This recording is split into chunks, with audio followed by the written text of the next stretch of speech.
তো ইয়াত মেল বৰ্তমান ছিংগলকৈ ৰাখি দিছোঁ, একেলগত 3টা মেল আছিল। তো মেল বেছিকৈ থাকিলে কি হয়, সিহঁতৰ কাজিয়া বহুত লাগি যায়, বহুত কাজিয়া লাগে। আৰু এইবাৰ কালাৰটো চেঞ্জ কৰি দিছোঁ, যিহেতু চব কালাৰিং প্ৰডাকশ্যন কৰিম এইবাৰ।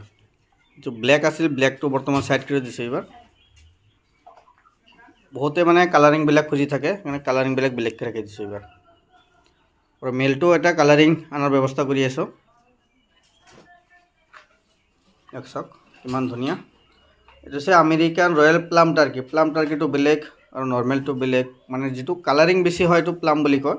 মানে বহুত জেগাত চাইছোঁ মই, কালাৰিংটো বহুত ধুনীয়া ধুনীয়া। ইফালেও ৰাখি দিছোঁ মেল এটা, বহুত কাজিয়া লাগে। আৰু এটা মেল বেলেগত ৰাখি দিছোঁ, ইয়াত দেখাত অসুবিধা হ'ব।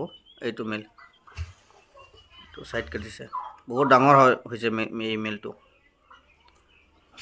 8 কেজিমান ওজনৰ। চাওক ইয়াৰ মূৰটো পূৰা ৰঙা পৰি গৈছে, মানে ইমান কাজিয়া লাগিছিল। ছাইড কৰি দিছোঁ ইয়াত।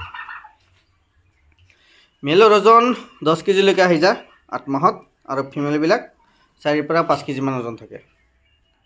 তো মাংসৰ কাৰণে পালন কৰিলে 8 মাহতে 10 কেজি 12 কেজিলৈকে ওজন আহি যাব মেলবিলাক। ফিমেলবিলাক 5 কেজি থাকিব। ফিমেলবিলাক ওজন সিমান নহয়, 5 কেজি মানে ওজন হয়। ইয়াৰ বৰ্তমান 4 কেজি আপ 4 কেজি ডাউন এনেকুৱা আছে। ইয়াত 5জনী মেল আছে, ওজনটো গোটেইকেইটাৰ একে। 4 কেজি ডাউন আছে, 4 কেজি আপ আছে, এনেকুৱাই আছে।